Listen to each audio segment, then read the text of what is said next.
ndabaramukije mwese abakunzi ba BKTV, abakunzi ba Burundi Kingdom TV, dushobore kuyaga ku vyerekeranye umuganwa Rudoviko Rwagasore, ibijanye no kwikukira kw'igihugu cacu c'u Burundi. Ni benshi bavuga ibitandukanye, aho bavuga batababirigi hari ivyiza bakoreye Burundi, abandi nabo bakavuga bati ababirigi ahubwo batuzaniye akabi. Uyu mwanya tugiye kuyaga kugira ngo mushobore kumenya ivyaranze umuganwa Rudoviko Rwagasore, ukuntu yafashe ikibanza gikomeye mu kugira ngo igihugu c'abarundi, igihugu cacu c'u Burundi kironka iteka ridasanzwe, kironka kwikukira. Uko umwaka utashe, abarundi baribuka urupfu rw'incungu y'ukwikukira ku Burundi. Rwagasore akaba yagandaguwe afise imyaka 29 hamwe n'amezi 9. Haciye gusa iminsi idashika ukwezi, umugambwe Iprona yari yabereye umuhanuzi mukuru utsinze amatora yashikanye Burundi ku ntahe y'ukwikukira. Rwagasore ntiyashoboye kubona ingene igihugu yaseseye amaraso cashikirijwe intahe y'ukwikukira. Murumva yuko bibabaje cane. Inyuma y'imyaka irenga 40, ababirigi bari bamaze bakoroniza igihugu c'u Burundi. Ubushikiranganji bw'intwaro yo hagati mu Burundi ku munsi wa mbere, ndibuka yuko hari mu mwaka uheze mu kwezi kw'icumi, ubwo bushikiranganji bwamenyesheje yuko umunsi wa kabiri umuganwa Rwagasore bamwibuka ibidasanzwe. Baravuze yuko kandi Uburundi ngo bugiye gufata bwongere butanguze amatohoza ku rupfu rwa Rwagasore. Ku munsi nk'uyu, Buyoya yakoze kudeta ya mbere ukwikukira ku Burundi, ati amazina mwamwe agiye guhinduka, aho bavuze yuko Rwagasore yagandaguwe arashwe aho yari karafata agacayi canke agapetit déjeuner kuri Hotel Tanganyika i Bujumbura. Biravugwa rero yuko uwarashe umuganwa Rudoviko Rwagasore ari umubirigi yitwa Jean Kajorgis, yari kumwe n'abarundi batatu bo mu mugambwe wari ushigikiwe n'ababirigi, umugambwe witwa PDC. Uko rero ari bane barahagaritswe, baraheza bavuga ko babitumwe na bamwe mu bategetsi bakuru bo muri PDC. Umwaka uheze, hari mu mwaka wa 2020, ikinyamakuru c'abongereza BBC caragiranye ikiganiro n'inararibonye Zeno Nicayenzi, yabaye umunyamabanga bo kwivuna abansi wa mbere kuva Burundi bwikukiye, hamwe na Aloyizi Batungwanayo, umushakashatsi mu vyakahise. Baravuze ibijanye n'urugamba rwa Rwagasore rwo kurondera intahe y'ukwikukira hamwe n'ivyaranze Burundi inyuma y'igandagurwa rya Rwagasore. Kwigenekerezo rya 4 ukwezi kw'icumi 1958, ku mutuma wa Ndago imuramvya, Rwagasore yakoranije isinzi y'abarundi bava mu mihinga itandukanye y'igihugu, arabashikiriza imigabo n'imigambi y'umugambwe w'abadasigana Iprona. Uburundi rero bwari bwinjiye mu rukurikirane rw'ibindi bihugu bitandukanye vya Afrika vyariko birashinga imigambwe mu ntumbero yo kurondera intahe y'ukwikukira. Nicayenzi n'Abatungwanayo bavuze ko urugamba rutari rworoshe, ko leta mbirigi yari irongowe na Jean Paul Hori ibonye ubutwari bwa Rwagasore mu vyo yoyo yafata nk'ukugumura abarundi, ntaco rero itakoze ngimuburabuze. Barundi uyo rero Batungwa nayo yabwiye icyo kinyamakuru ati Jean Paul Hori yaciye ashinga itegeko rivuga ko abantu bo mu nda y'ingoma gushika kuwa kabiri, ni ukuvuga abana, abahungu, abuzukuru n'abahungu abo badashobora kuzira mu nzego nkuru z'uwo mugambwe. Nico gituma benshi batabizi hariho abibaza yuko Rwagasore ngo yoba yaratwaye umugambwe wa Iprona, ariko sivyo. Nico gituma rero Rwagasore atigeze arongora umugambwe, kuko abo bari basangiye urugamba baciye bamugira umuhanuzi mukuru w'umugambwe Iprona. Kuva ku igenekerezo rya 27 y'ukwicumi gushika kujya 9 z'ukwicumi mu 1960, Rudoviko Rwagasore yafunzwe icamaso imbere y'amatora y'amakomine yari yateguye hagati mu kwezi kw'icumi. Umugambwe PDC wari ushigikiwe n'Umubirigi niwe watsinze ayo matora. Bakunda kuvuga Abarundi aho bavuga bati ahavuye umugabo ntihasigara umugayo, nta mugabo aba yariho. Umugambwe Iprona watsinze amatora y'abashinga amateka ku majwi 80%. Amatora yari yateguwe kuva kuwa 18 z'ukwezi kw'icenda 1961. Ayo matora kubera ko yaracungerewe n'ishirahamwe ONI, intsinzi yahavuye itahana uwo mugambwe Iprona. Iyo ntsinzi rero yatumye kuwa 29 z'uko kwezi nyene umuganwa Rudoviko Rwagasore ahabwa amabanga yo kuba umushikirangoma wa mbere no gushinga leta nshasha yategerezwa gutegura ukwikukira kw'igihugu cy'u Burundi. Haciye iminsi mike cyane ashinze leta, umuganwa Rwagasore yagandaguwe kuwa 13 z'ukwezi kw'icumi 1961. Kuva ico gihe umugambwe Iprona waragize ibibazo bidasanzwe vyagize ingaruka mbi ku Barundi n'Abarundikazi, aho twavuga nk'indyane zagiye zibonekeza mu gihugu hagati, haba ku Bahutu ndetse n'Abatutsi. Uburundi bwarabuze uwari gusubirira umuganwa Rudoviko Rwagasore mu gushyira mu ngiro imigabo n'imigambi y'umugambwe Iprona. Uwo Mutama Nicayenzi yavuze ati vyari bigoye aho mu mwaka w'1961 vyari bigoye ko hagira uwundi muntu yoba yari ruhande yiwe afise ivyiyumviro nk'ivyiwe. Nkako bavuga bati ahavuye umugabo ntihasigara umugayo, nta mugabo aba yariho.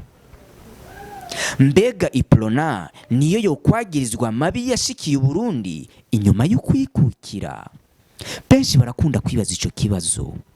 Kwibi ibibazo byose vyabaye vyoshobora kuja ku gatwe k'umugambwe Iprona.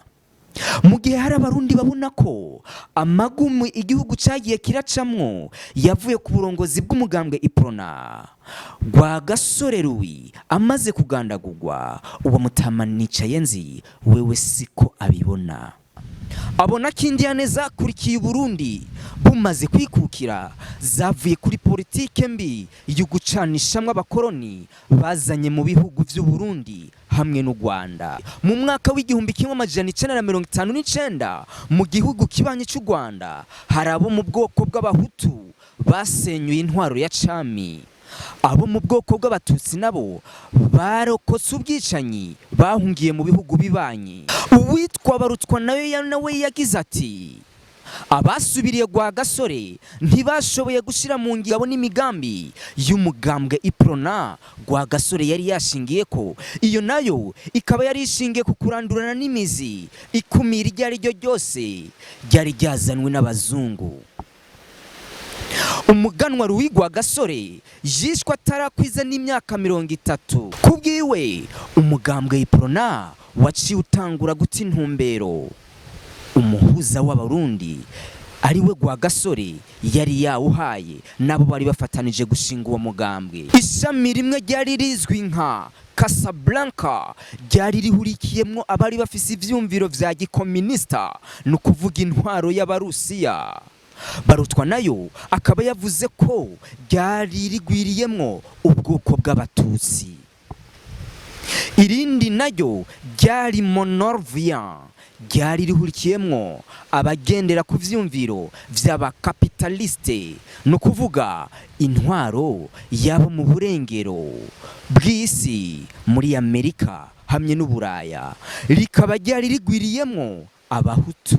Abavuga ko iyo yabaye intango y'umugera w'amacakubiri hagati y'Abatutsi n'Abahutu, kunyengetera mu Barundi batangura kwicana bafuye ubwoko, vyagiye biboneka cane cane kuva mu mwaka w'igihumbi kimwe amajana 1965.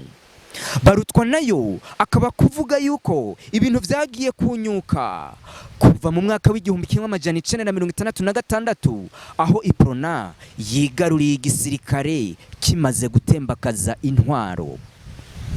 Ati kuva mu gihumbi kimwe amajana 1966 intwaro za gisirikare zakoresheje umugambwe Iprona wagiye kuboneka kari igikoresho c'abari ku butegetsi kuva hanini mu ntara imwe. Ugutsindwa kwa Iprona mu gihumbi kimwe amajana 1993, Uburundi bwasubiye mu ntwaro rusangi ishingiye ku migambwe myinshi inyuma y'imyaka y'intwaro y'umugambwe umwe wa Iprona kuva mu gihumbi kimwe amajana 1966. Mu matora yo kuwa mbere z'ukwa gatandatu, uyu mugambwe wasinzwe n'umugambwe Frodebu wari urongowe na Melchior Ndadaye. Nkuko mubizi nawe batumyibuka cyane Abarundi kubera ko yatuzaniye demokrasi. Nitsayenzi yavuze ati insinzi ya Frodebu yo mu gihumbi kimwe amajana 1993 yabaye insinzi y'abantu bavuga ko twari twanizwe, atereka twikure ku uyu mugambwe. Arongera rero akababazwa n'ivyakurikiye igandagurwa rya President Ndadaye, naryo nyene ryerekana kubwiwe k'Abarundi bataye intumbero ya Rwagasore. Kubwa Barutwa nayo yavuze ati ugutsindwa k'umugambwe w'abadasigana Iprona kwatumye nuko wagiye uritirirwa amahano Burundi bwaciye. Abisigura afatiye ko wari umugambwe umwe kandi ari wo watanga intumbero y'ubutegetsi. Ati ugiye gusoma mu mabwirizwa nshingiro yo mu Burundi bandika ngo umugambwe Iprona umwe rudende utanga intumbero leta igenderako. Aremeza ko leta zagiye zirakurikirana hari ibi bintu byinshi zagiye zirakora kandi vyiza. Aragira kandi ati no kuvuga ko uyu mugambwe wagize kahise kababaje ku buryo mu gihumbi kimwe amajana 1993 haje uwundi mugambwe Abarundi batari bagize canke batari bigeze babona bati barageze rero ko twikura ku uwo mugambwe. Baciye bawirukira ko kubera witirirwa amabi yose yagiye araba mu gihugu. Uwo mugambwe ukaba waciye uja ku butegetsi. Ubutegetsi rero, uburongozi, intwaro, incungu, ukwikukira, urupfu, ivyo vyose yaragerageje kubisigura, arerekana yuko vyoshobora kugira ico vyigishije Abarundi. Nkuko rero bisanzwe bitegerejwe n'Uburundi ku mwanya wo kwibuka umuganwa Rudoviko Rwagasore, mu bisanzwe mu mihingo yo kwibuka igandagurwa ry'umuganwa Rwagasore haba imisa yo kumusabira mu mihingo yose y'igihugu. Irangiye rero abategetsi bakuru bakaba baja ku ntatemwa yiwi Bujumbura kumwunamira no gushirako ingori z'amashugwe aho bumviriza amajambo atandukanye. Ico mwomenya nuko inkuru yagiye iravugwa nuko umuganwa Rudoviko Rwagasore umunsi agandagurwa se wiwe umwami Mwambutsa aho yaravuye mu ntara za ruguru ariko aramanuka, biravugwa yuko yaciye ahura n'uwamugandaguye uwitwa Jean Kajorgis. Jean Kajorgis rero ngo ariko araduga mwibarabara, ariko araduga neza acahura n'umwami Mwambutsa. imodoka rero ya Kajorojisi ngo ikaba yaciye imupfana. Imaze kumupfana, umwami Mwambutsa amubonye aca aramubwira ati ngo ndakunguruze. Araheza aramwunguruza, atazi yuko ari we yamugandaguriye umwana wiwe, atazi yuko ari we yishe umuganwa Rudoviko Rwagasore. Ni naho benshi bakunda gufatira bakavuga bati kubera iki none uyo mwami yemeye kumwunguruza kandi yarahejeje kumugandagurira umwana wiwe. Ariko ivyo mwomenya nuko umwami atari yamenye yuko ari we yamwishe. Uburundi rero bwarabuze, ndetse na Afrika eka n'isi yose, kubera ko bwabuze umugabo w'ijunja n'ijambo. Ariko dushimira Imana kubera ko Burundi ntibwigeze bupfakara. Inyuma ya Rwagasore mwarabonye Ndadaye Melchior n'abandi benshi bagiye barabakurikira. Kuri uyu munsi rero, kuri uku kwezi kw'indwi, aho twibuka umuganwa Rudoviko Rwagasore, twibuka independence, twibuka ukwikukira kw'igihugu cy'u Burundi, igihugu ciza cyane gitemba amata n'ubuki. Ukwezi aho abarundi bibuka umunsi bakugwa kagahotoro, umunsi abarundi bibuka ukuntu bakuweko ikimoko c'ababirigi, n'umunsi udasanzwe. Abarundi rero nidutambe dutariwike kubera ko twarikukiye. Burundi Kingdom TV ikintu yakoze no kugira ngo ibashikire ku mateka yaranze uwo muganwa Rudoviko Rwagasore, mushobore kumenya ivyagiye biramuranga, mumenye n'ukuntu twashikiye iyo ntahe, mumenye n'abayigwaniye. Nita formidable, étonnable, admirable muri Burundi Kingdom TV. Murakoze.